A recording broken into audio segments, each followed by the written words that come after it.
एक बाप की बेटी जवान हो जाती है, बाप बेटी को देख के सूखना शुरू कर देता है। इसलिए नहीं कि बेटी जवान हो गई है इसलिए सूखना शुरू हो जाता है कि बेटी जवान हो गई है। अगर कोई दरवाजे पे शरीफ आ भी गया तो बारात में हराम की खाने वाले लोग आएंगे। पहली बात तो जो भी बेटी लेने के लिए आएगा 4, 5, 10 लाख से शुरू होता है, उस कुत्ते का पेट भी भरना है। फिर जो बारात हराम का खाने के लिए आएगी उनके लिए भी इंतजाम करना है। हद तो तब हो जाती है जब 400 बाराती खाने के लिए बैठे हो और लड़के का बाप बगल में परस दबा करके बारात के टेबलों पे चक्कर लगा के पूछता है नमक ठीक है कि नहीं, मिर्च ठीक है कि नहीं, कोई कमी तो नहीं रह गई है। पूछना तो ये लड़की वालों को चाहिए था, ये क्यों पूछ रहा कि तयूस की औलाद, इसको हक किसने दिया कि ये खाने की कमी पता करे। और कितने बेगैरत होते हैं, उसके बावजूद भी उठ के कहते हैं नहीं जी बात तो ठीक है, खाना भी सही है, लेकिन नमक ज्यादा कर दिया गया है, मिर्च तेज कर दी गई है और बेगैरत नाक तक खा चुका है, तो खाने में ऐब निकाल क्यों रखा है। पहली बात तो ये है लड़के वालों को हक नहीं है कि वो बारात के खाने के बारे में पूछे और फिर ये कहे खाना कैसा है। सुन बेगैरत सुन, जब तुझे लगे कि तेरी बारात हराम के लुक में तोड़ लगी है तो कोने में झांक के देखना, उसी पिंडाल के किसी कोने में लड़की का बाप सहमा हुआ होगा, गर्दन झुकी होगी, बगल में हाथ होंगे, आंखों में नमी होगी, कभी बारात देखता होगा, कभी आसमान को देखता होगा, कहेगा मालिक आज लाज बचा लेना, अगर एक बाराती फाके से चला गया मेरी बेटी को पूरी जिंदगी ताना दिया जाएगा। गरीब बाप खड़े होकर के अपने रब को आवाजें दे दे के कहता है मेरे परवरदिगार खाने में बरकत देना, अल्लाह खाना कम ना पड़ जाए। और जब खाने से निकलता बंदा अगर वो पूछता कि बताओ खाना कैसा था, और एक बेटी के बाप से बड़ी बेगैरती से कह दिया जाता है कि खाना ठीक था लेकिन नमक की कमी थी, मिर्च ज्यादा थी, बाप का कलेजा टूट जाता है। मैं पूछना चाहता हूँ अगर नमक ज्यादा भी था, मिर्च तेज हो गई थी, अगर तुम इतना कह देते अल्लाह का शुक्र बहुत अच्छा खाना है, तो तेरा क्या चला जाता, कम से कम गरीब का मान रह जाता, उसका दिल रह जाता। तूने खाने का इनकार किया, उसका दिल भी तोड़ा, रब को भी नाराज किया। खुदा के वास्ते किसी का दिल ना तोड़ा करो, अगर हो सके तो दिल छोड़ दिया करो। अगर ऐसा करोगे काबे वाला भी राजी हो जाएगा, मदीने वाला भी राजी हो जाएगा।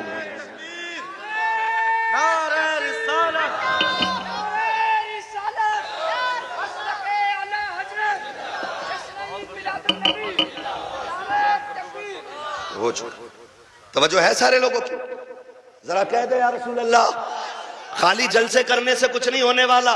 तुम्हारी बेटियां मुर्तद हो जाएं, भाग जाएं गैर के साथ और तू तस्वीर लेके बैठा रहे, इस्लाम इसकी इजाजत नहीं देता है, इस्लाम इसकी इजाजत नहीं देता है। हर वो रास्ता बंद करो जो हमारी बेटियों को मुर्तद होने पे मजबूर कर रहा है। फला की गई है हमारी थोड़ी गई ना, एक की गई तो सबकी चली गई। हो कहां पे तुम्हें पता है? सोशल मीडिया चेक करो, लड़कियों से कलमा पढ़वाते हो, मुसलमान थी, प्रूफ क्या है? सूरह इखलास पढ़ रही है बच्ची, तो बताना मकसद ये नहीं होता है कि अब्दुल रशीद की बेटी है देखो कलमा पढ़ रही है, वो ये बताना चाहते हैं मोहम्मद अरबी की दीन का कलमा पढ़ने वाली हमारे धर्म में आई है। हिसाब देना पड़ेगा कयामत में इसका कि तेरे दरवाजे पे दौलत रख के घुन गई और गरीब की बेटी मजहब छोड़ के चली गई, तूने दीन के लिए क्या किया था? ऐसे लोगों की दौलत को अल्लाह सांप बना के गले में डालेगा और तब कोई पीर बचाने नहीं आएगा। लिखो मेरी बात, तेरे किए का तुझी को भरना है। रस्में बना लिए, अब्बा दफन हो रहा, बेटा कब्र पे खड़े कह रहा मेरे अब्बा की गलती हो तो माफ कर देना। क्यों? तू कौन होता माफी मांगने वाला? गलती बाप ने की थी, माफी बाप को मांगनी चाहिए। अल्लाह कहता मुंह बंद कर, किताब बंद हो गई उसकी गलतियों का हिसाब उसे देना, आप तुझे नहीं। आने दे, इस दिन का मेरा ऐलान था, कब्र में लिटा के इतना तोड़ूंगा कोई बचाने वाला नहीं मिलेगा। आज आ गया है वो दिन। मेरे बाप की गलती माफ कर देना, थप्पड़ तेरे बाप ने मारा था गरीब के, तूने नहीं मारा था। कमजोर को जलील तेरे बाप ने किया था, तूने नहीं किया था। माफी तेरे बाप को मांगनी चाहिए थी। रस्में बना लिए, खाली रस्में। यही मर्दों के हाल है और औरतें भी कम थोड़ी है। मर जा तो उसके कपड़े नोच लेती है, हाय जी माफ कर जाओ, हाय जी माफ कर जाओ। अब कुछ नहीं होने वाला, जीते जी एक दूसरे से माफिया मांग लो। जीते जी एक दूसरे से अपनी गलतियों का निपटारा कर लो, वरना कोई बचाने वाला नसीब नहीं होगा, कोई बचाने वाला नहीं मिलेगा। इसलिए कि हुकूकुल इबाद का मामला बड़ा सख्त है, बड़ा सख्त है। अपनी सी कोशिश तो करो यार। आका फरमाते तू अपनी सी कोशिश कर, फिर जहां नहीं बनेगी वहां बात बनाने के लिए मैं आ जाऊंगा। हालात फरमाते वुसअतें दी हैं खुदा ने दामन महबूब को, जुर्म खुलते जाएंगे आका।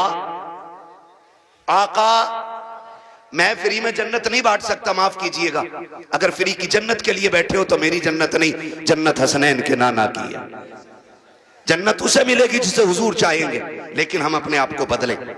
कितने लोग जन्नत में जाना चाहते हैं? नौजवान बताएं, नौजवानों को मैंने हाथ उठवाएं। जिनके निकाह हो गए वो हाथ नीचे कर ले, जिनके नहीं हुए वो हाथ ऊपर रखे। जिनके नहीं हुए ठीक है ना, अब हाथ नीचे कर लो। आप इतने लोग यहां बैठे, बताओ जन्नत में जाना चाहते हैं कि नहीं हम लोग? एक आसान तरीका बताऊं, आसान तरीका यह है, बिना डिमांड किए किसी गरीब की बेटी को अपने घर की इज्जत बना लो। तुम्हें मरने में देर लगेगी, रब को कब्र को जन्नत बनाने में देर नहीं लगेगी। हाँ, कितने लोग वादा कर रहे हैं इंशाअल्लाह जहेज की डिमांड नहीं करेंगे। क्या बात है, सलामत ने हुजूर आपके हाथ देखें, अल्लाह करे इस महफिल की। उन्होंने नीचे कर लिया हाथ। हाँ नहीं वो लगने गई होगी, अब्बा ने कही होगी मुंह तोड़ दूंगा तो बुलेट ना मिली तो। अब्बा भी बड़ा बेगैरत होता, हाथ नीचे करो, अब्बा याद आ गया। 1 मिनट नहीं बैठागा अब्बा को बुलेट पे ही, और अब्बा लिस्ट में सबसे ऊपर बुलेट लेके घूम रहा। हाँ 1 मिनट नहीं बैठागा बुलेट पे अब्बा को, और अब्बा के हाथ में इतनी लंबी लिस्ट है। पिलाई पूछ लिया बेड में क्या इंची वाली है, 1 दिन नहीं बैठेगा बुढ़ा बेड पे। और गरीब का जीना हराम करने में सबसे आगे हैं? नहीं अब्बा ही कर रहा है। तो कितने लोग जन्नत में जाना चाहते हैं? नौजवान जरा बताएं, मैं आसान तरीका बता रहा हूं। सारे जाना चाहते हैं ना? हाथ नीचे कर लो, खुदा सलामत रखे। पूर ससुर के देने से नहीं पड़ती है, किसके देने से पड़ती है? बहुत कमजोर लोग हो यार। हमारा रब कौन है इतना पता है ना? तो फिर बोलो किसके देने से पूर पड़ती है? तो ससुर से मांगना चाहिए कि अल्लाह से? बोलो किससे? तो इसे कुत्ता ना कहूं जो ससुर के आगे यूं कह रहे हैं 10 लाख चाहिए, कोई दिक्कत ना है ना। कुत्ता वो खाता जो फेंका जाता है, और ये कुत्ते से बदतर है जो छीन के ला रहा है। कितने ऐसे लोग हैं ना, कितने होशियार होते हैं, इतने होशियार होते हैं। रिश्ता करा दो साहब, कोई डिमांड करना ना, कुछ ना, खाली लड़की दिलवा दी। खाली लड़की मिल गई, फिर बिचौली आके कहता सुनो कि हाँ कि लोग बड़े अच्छे शरीफ हैं, कुछ भी ना मांग रहे, लड़की कह रहे लेकिन यार तुम कुछ गैरत करियो। बिचौलिया भी बड़ा बड़ा बना हुआ पड़ा। अगर इसकी कुटाई का नंबर आ गया ना तो कोई बचाने वाला नहीं मिलेगा। कोई बिचौलिया, सबको नहीं कह रहा हूं, जो अच्छे वो तो अच्छे ही है। एक दूसरे का मुंह ना देखा करो, मुझे दोनों ही चोर लगते हैं। फिर तो कह रहा तुम्हें पता है लोग तो बहुत अच्छे हैं, लेकिन थोड़ा सा ख्याल करियो। क्या ना गाड़ी कौन सी निकाल ले? तो गरीब बंदा कह रहा है कि हाँ एस्प्लेंडर निकालने के ना। वो लड़का कह रहा था यार वो बुलेट हो जाती ना तो अच्छी थी। ऐसे भीख मांग रहा, कैसे फेर डाल के भीख मांग रहा। जो दरवाजे पे आके कहता भीख मांगता, वो भी कहता खुदा तेरी नस्लों को आबाद रखे, तेरी औलाद सलामत रहे, तेरी नस्लें बरकत होती रहे। हैं? भीख मांगने वाला भी ये कह रहा, और ये डायरेक्ट कह रहा ना बुलेट हो जाती तो अच्छी थी। लड़के का मन जो है ना थोड़ा बुलेट को हो रहा, और तुम पे ना हो पैसे तो हमसे ले लो। तो लड़की वाला गैरत करके कहता ना यार हम ही डाल देंगे। इसका काम सीधा बुलेट करवा दी एक बार में। जब शादी के 4 दिन रह गए तो कह रहा खाने में क्या दे रहे हो? सुना खाली कोरमा कर रहे हो, क्यों कबाब खागा? बेगैरत कहीं का। कह रहा कोरमा कर रहे हो खाली, क्यों? उसकी कलेजी भुनवा ले लड़की के बाप की। बेटे पैर थोड़ा जलसा है। कह रहा खाली कोरमा कर रहे हो? क्या हाँ? कहना वो ये कह रहे थे ना बिरयानी भी हो जाती और थोड़ा हलीम और बढ़ा दियो। अब तो ये चल ही रहा, फेफड़े निकाल दिए बेटी वालों के, ऐसी कंडीशन कर देते। अभी कुछ दिन पहले की बात थी, एक न्यूज शाये की गई, एक बाप ने बेटी की शादी से 4 दिन पहले फांसी लगा ली। क्यों फांसी लगाई? तारीख का ये बाप इस दौर के कलंक बन करके माथे पे चमकता रखेगा, सिर्फ इसलिए कि जब बेटी के निकाह के 3 दिन बाकी रह गए थे तब ससुराल वालों ने लिस्ट बनाकर जहेज की भेजी, उसमें महंगे महंगे सामान भी थे। गरीब बाप जब शाम को घर पे आया, खाने के लिए बैठा तो लुक़्मे हलक से नहीं उतरे। बेटी बेटी होती है, समझ गई। अब्बा बात क्या है, क्यों नहीं खा रखे हो? कहा बेटी कुछ नहीं है। अल्लाह अकबर बेटी कहती है, अब्बा मेरी वजह तो नहीं है? कहा नहीं बेटी तेरी कोई वजह नहीं है। तारीख गवाह है कि वो बाप जो दिन भर ठेला लगाता था, जिसको बाप की बेटे की रुखसती करनी थी, उस बाप ने रात के सन्नाटे में फांसी लगा करके अपनी मौत को गले लगाया। अगले दिन लाश जब उतारी गई, जेब के अंदर से कागज मिला, उसमें लिखा हुआ था, मेरे रिश्तेदारों मैं इस लायक नहीं हूं कि तुम्हारी खुशी पूरी कर सकूं, और बेटी को नाकामी का चेहरा नहीं दिखा सकता था, इसलिए मैं दुनिया छोड़ के जा रहा हूं। अगर मेरी लाश तुम्हारे काम आ जाए तो इससे फायदा उठा लेना। तुम्हें खुदा का वास्ता इन हालात में बेटी वालों को मत लाओ। कैसे मौतें हो, अगर ऐसे मौतें होंगी तो ना कोई यहां बचाने वाला मिलेगा ना वहां बचाने वाला मिलेगा। आसान करो शादियों को, करेंगे इंशाअल्लाह, आसान करेंगे। कितने लोग जहेज नहीं मांगेंगे वो हाथ उठा के बता दे। वो बुढ़े भी हाथ उठाते जिन्हें बेटों के लिए नहीं लेना। हाथ देखो कौन नहीं उठा रहा है, नहीं सारे उठाएं एक साथ। जवान भी जिन्हें, सुनो पहले समझ लो, पहले समझ लो सही से। हाँ, वो जवान हाथ उठा के वादा करें जिनकी शादी नहीं हुई है कि हम जहेज मांगेंगे नहीं। और वो बूढ़े जिनकी औलाद है वो ये वादा करें हम अपनी औलाद के लिए सवाल नहीं करेंगे किसी से। कर सकते हैं वादा? कितने लोग कर रहे हैं? जरा हाथ उठा दे। अल्लाह का शुक्र है, बस हाथ नीचे रख लो, इतनी हुजूर के गुलाम काफी थे। बाकी को तो देख लेना मैदान महशर में, सब पता चल जाएगा। बस इतने लोगों ने हाथ उठाया, अल्लाह करे इतने लोग ये डिमांड बंद कर देंगे ना, तो अगर ये 200 लोगों के हाथ उठे ना तो इंशाल्लाह 200 बेटियों का जीना आसान हो जाएगा। और मेरा नबी आया ही बेटियों की जिंदगी आसान करने के लिए है।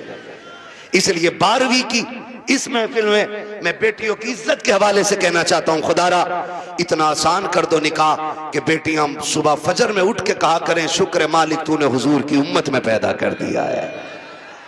हाँ जी, अल्लाह सलामत रखे, क्योंकि हुजूर आए, बेटियों को जीने का सलीका मिला है। और बेटियों से भी एक बात कह जाऊं आखिर में, कह दूं बेटियों से भी एक बात, आखिरी बात है, बेटियों से भी कह दे रहा हूं। बेटियों से गुजारिश है, कभी भी अपने बाप के सामने खड़ी ना होना। खड़े होने का मतलब यह है कभी बाप के मुकाबले में ना आना। कभी ऐसा नहीं होना चाहिए कि बाप के जायज फैसले पे तुम इनकार करो।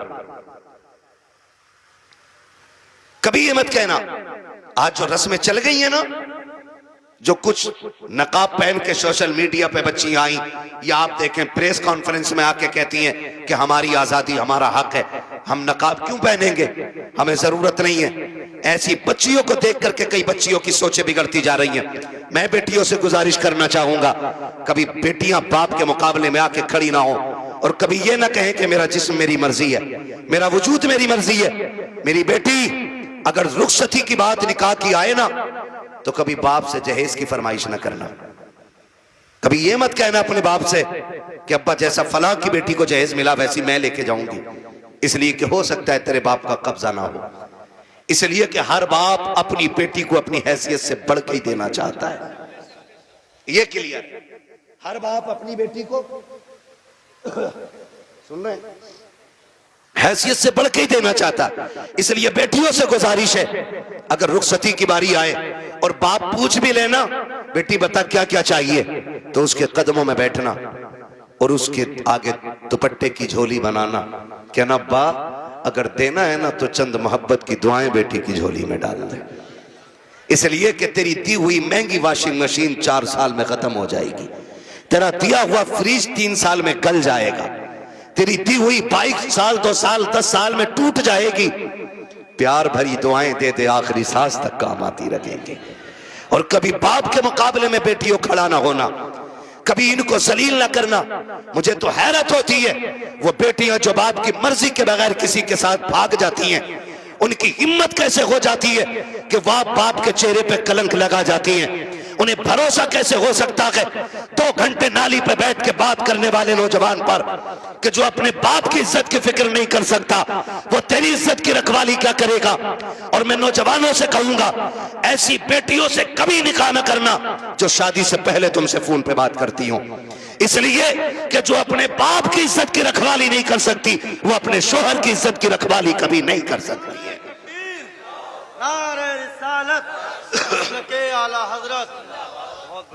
आपसे कहना चाहता हूं, मत कीजिए ऐसी बच्चियों से शादियां जो शादी से पहले आपके साथ फोन पे बात कर रही हैं, इसलिए कि जितना बाप ने एहसान तुम पर किया है ना बेटियों, तुम्हारा शोहर नहीं कर सकता है, नहीं कर सकता है। और ये तेरा मजनू लुल, ये 3 घंटे मच्छरों से कटवाने वाला नाली पे बैठ के और कह रहा तुझे चांद तारे दिखाऊंगा, जो खुद मच्छरों से नहीं बच रहा ये चांद तारे दिखागा। हाँ, और फिर बाप की इज्जत पे कालिक पोतने वाली बेटियों का अंजाम या तो फ्रिज में टुकड़े मिलेंगे, या बोरी में रोड पे मिलेगी, या ईख के खेत में टुकड़े मिलेंगे, या फ्रिज में पैक मिलेगी। इसलिए कि लव मैरिज के अंदर कितने दिल तोड़े जाते हैं, कितनों की इज्जतें उड़ाई जाती हैं, कितने दिलों से खिलवाड़ होता है, ये कोई नहीं जानता है। इसलिए इस तरह की शादियों पे लानतें बरसा करती है। अरेंज मैरिज कर, माँ बाप की मर्जी से कर, खुदा की कसम जिसमें सबकी रजा होती है उसी में खुदा की रजा होती है।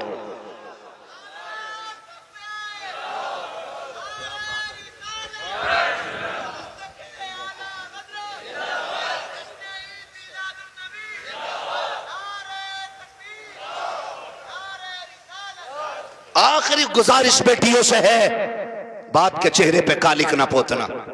और मैं तुम्हें कितने बेटियां आज भी दिखा दूं कि जिनको चांद के पार ले जाने वाली बातें लोग करते थे और 6 महीने बाद तलाक दे के धक्के दिए, सारी सोसाइटी ने मुंह मोड़ लिया।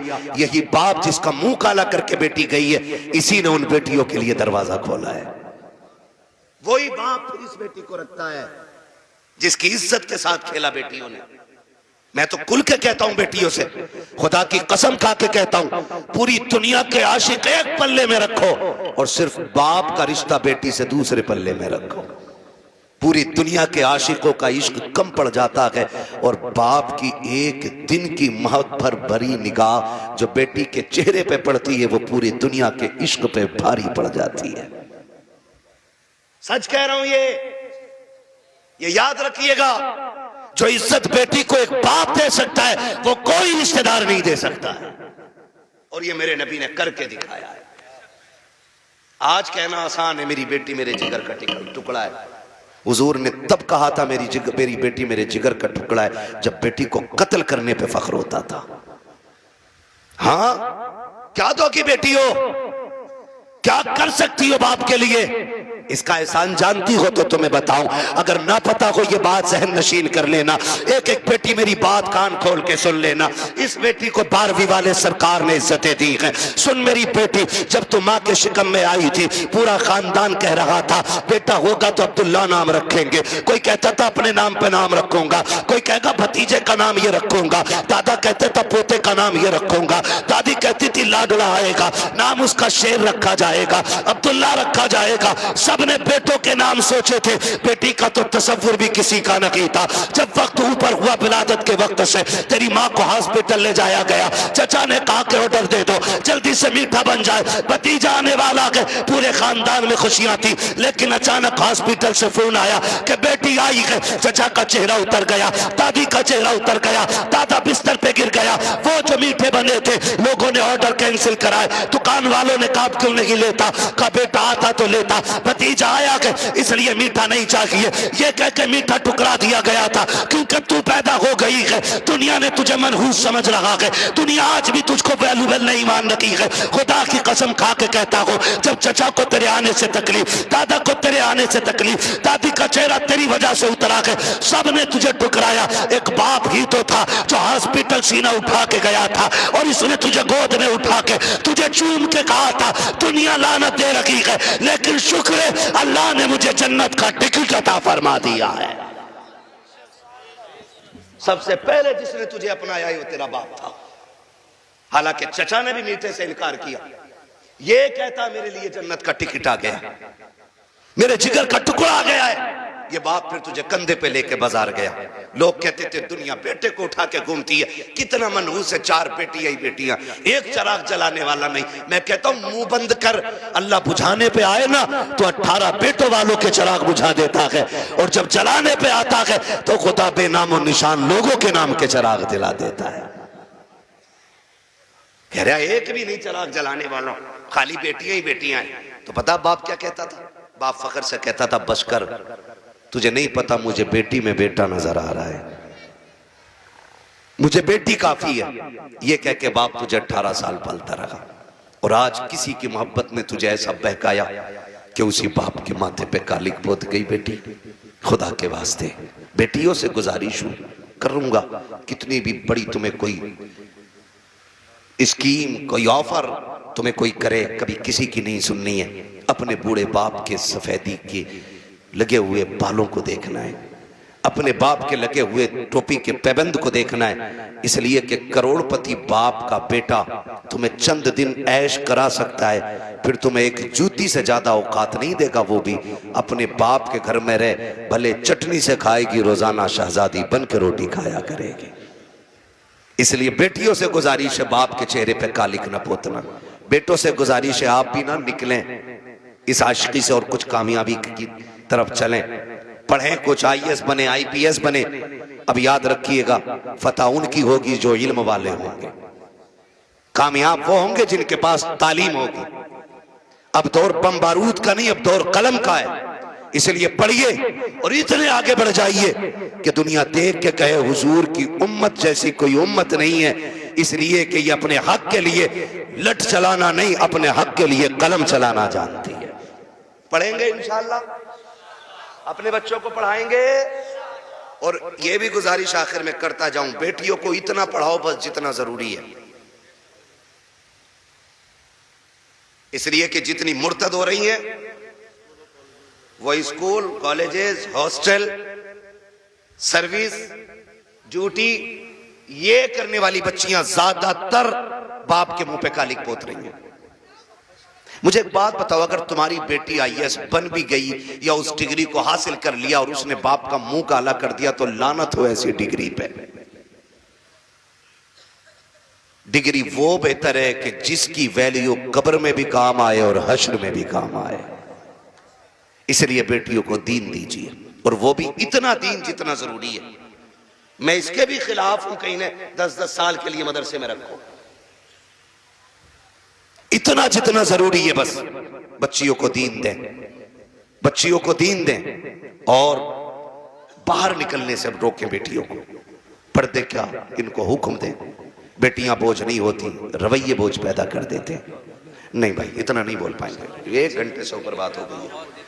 मैं अब दीवाने, तो मुझे मेरी बात सुनो।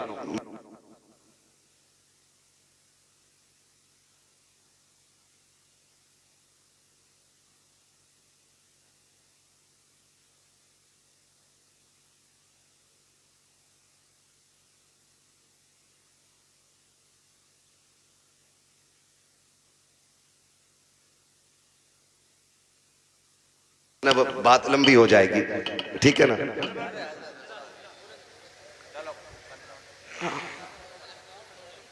आओ यहां आओ, मैं माइक आपको दे रहा हूं, आप बोलो। हाँ हाँ अच्छा,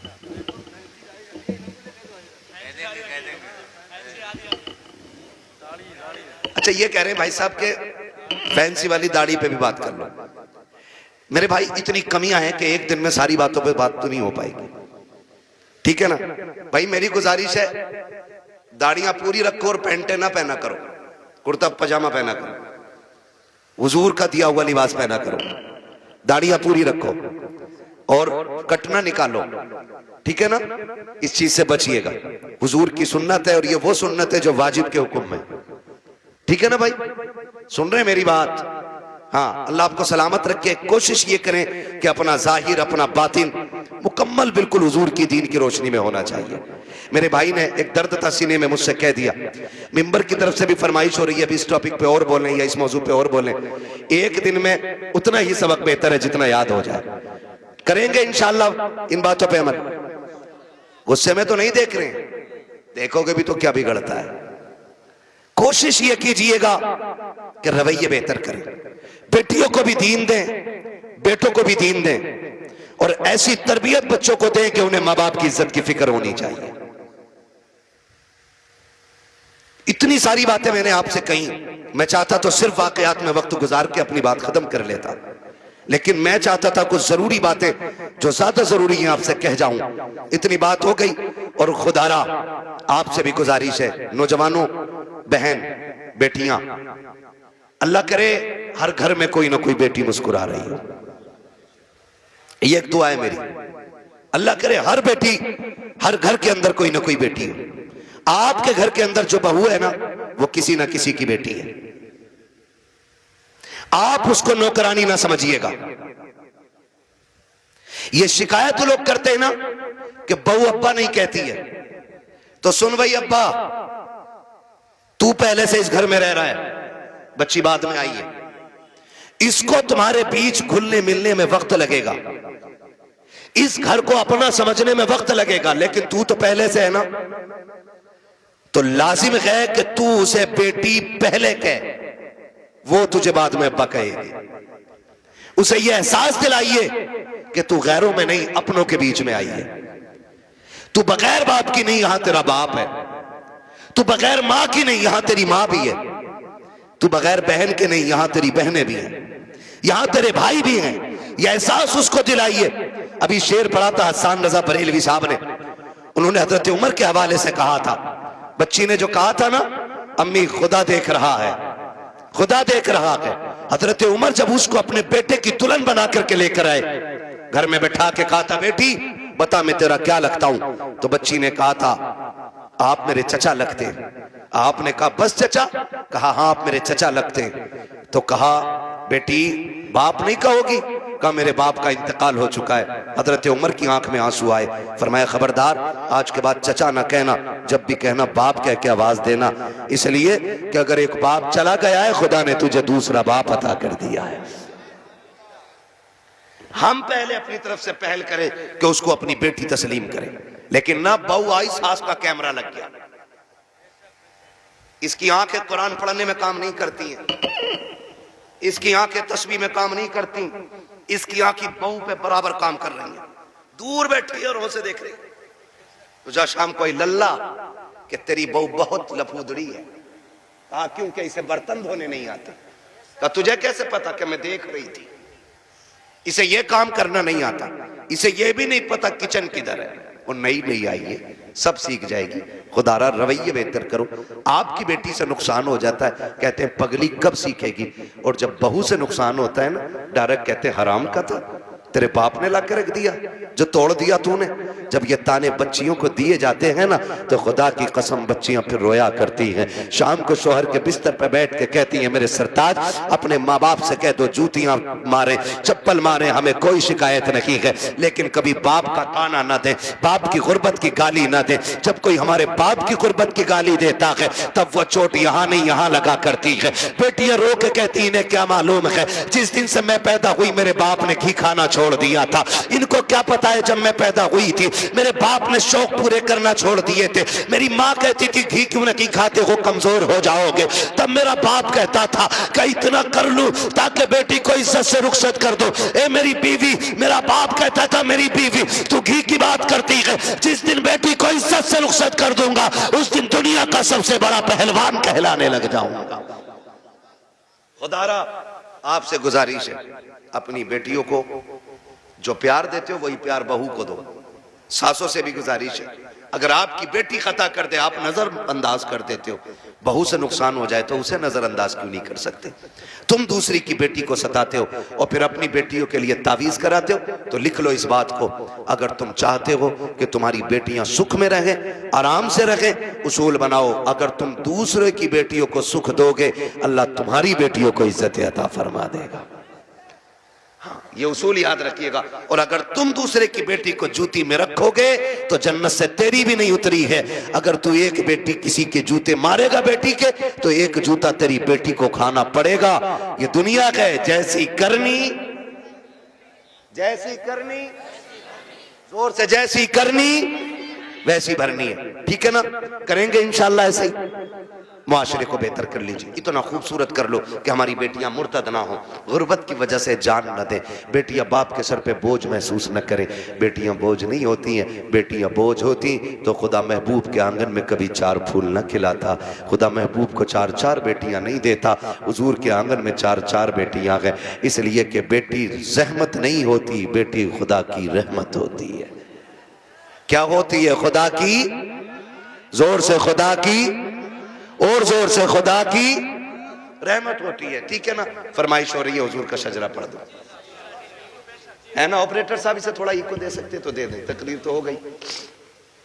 मुझे हुजूर का शजरा पढ़ना है, उसमें ना सांस लंबी लंबी लेनी पड़ती है। जब मेरा हाथ का इशारा हो तो बोल देना, इतनी जोर से सुभान अल्लाह कहो कि पुलिस न ले जाए पकड़ के तुम्हें। अल्लाह के बंदो, जितनी तुमने तारीफ की थी अपने गांव की ना, उतने अच्छे लोग निकले माशाअल्लाह। डरते हो कि पुलिस से? नहीं डरते ना? तो इतनी जोर से सुभान अल्लाह कहो कि बात मदीने तक चली जाए। अब जरा बच्चे बोले सुभान अल्लाह। ये पार्टी शुरू से ही मजबूत है। अल्लाह इन बच्चों के माँ बाप को सलामत रखे, इनके घर बार में अल्लाह बरकतें दे। इतने अच्छे बच्चे, ठीक है ना? आप भी साथ दे सकते हैं। जब मेरा हाथ का इशारा होना तो समझ जाना। क्या समझेंगे? क्यों?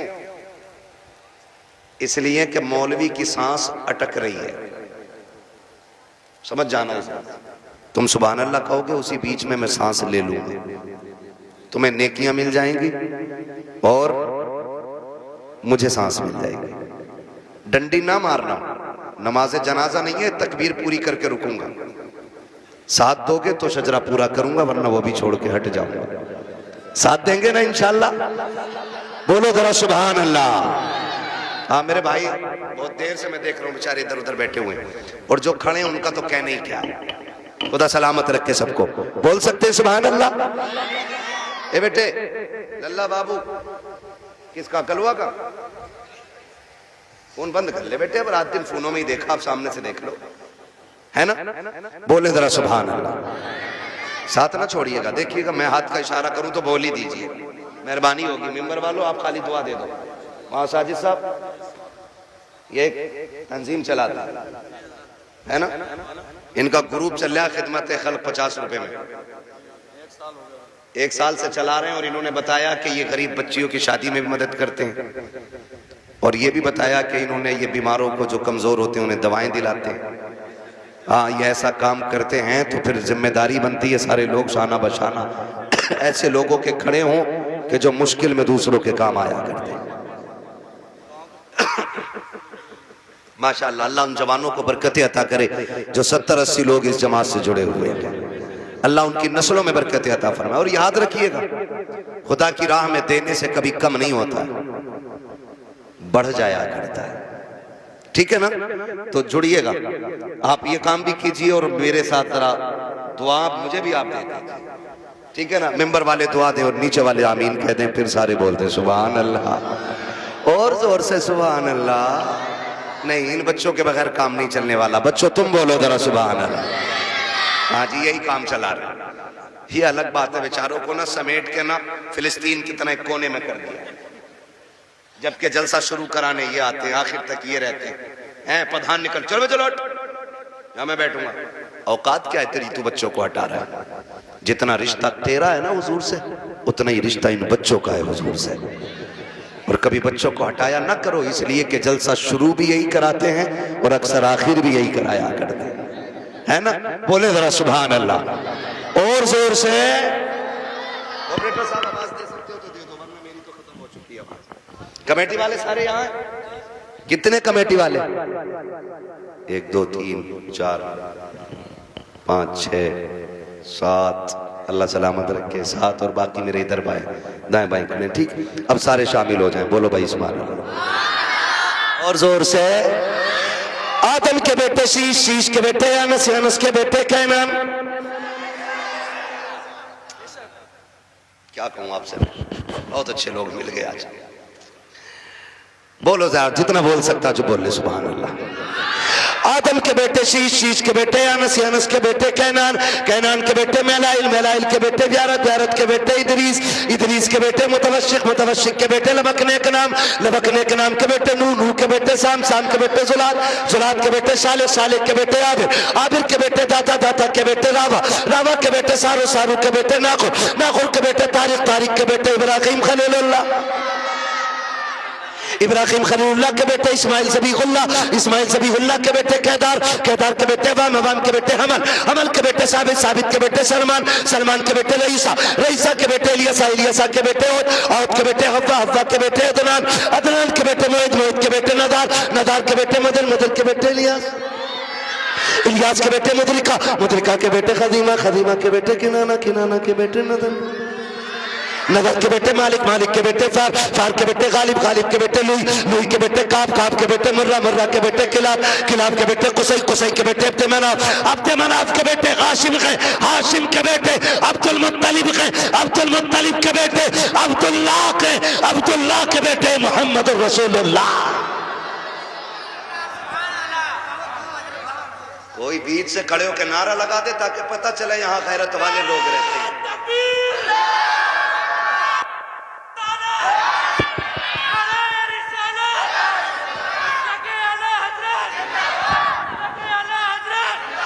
सलाम, खुदा सलामत रखे। नाराज तो नहीं है जी कोई, है ना? बातें मैंने थोड़ी कड़वी कर ली है, और कड़वी सिर्फ इसलिए की थी कि दवा जितनी ज्यादा कड़वी होती है फायदा उतना ज्यादा करती है।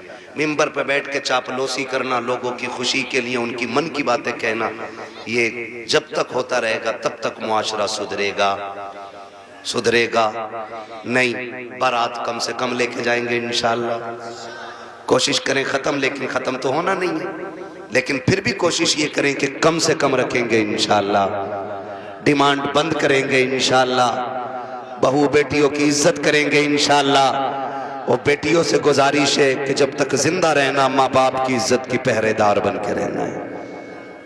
खुदा ताला हम सब की हाजिरी अपनी बारगाह में कबूल फरमाए, बस जो हुए गलत उनको माफ फरमाए। रब्बे कायनात जिंदगी ने दिया साथ, फिर होगी मुलाकात, चमन रहा फूल खिलेंगे, जिंदगी रखी फिर मिलेंगे, मुसाफिर हम भी मुसाफिर हो तुम भी, किसी मोड़ पर फिर मुलाकात होगी। फकीरान आए सदा कर चले, सदा खुश रहो ये दुआ कर चले। सारे लोग कलमा शरीफ पढ़ लीजिए, ला इलाहा, और जोर से ला इलाहा।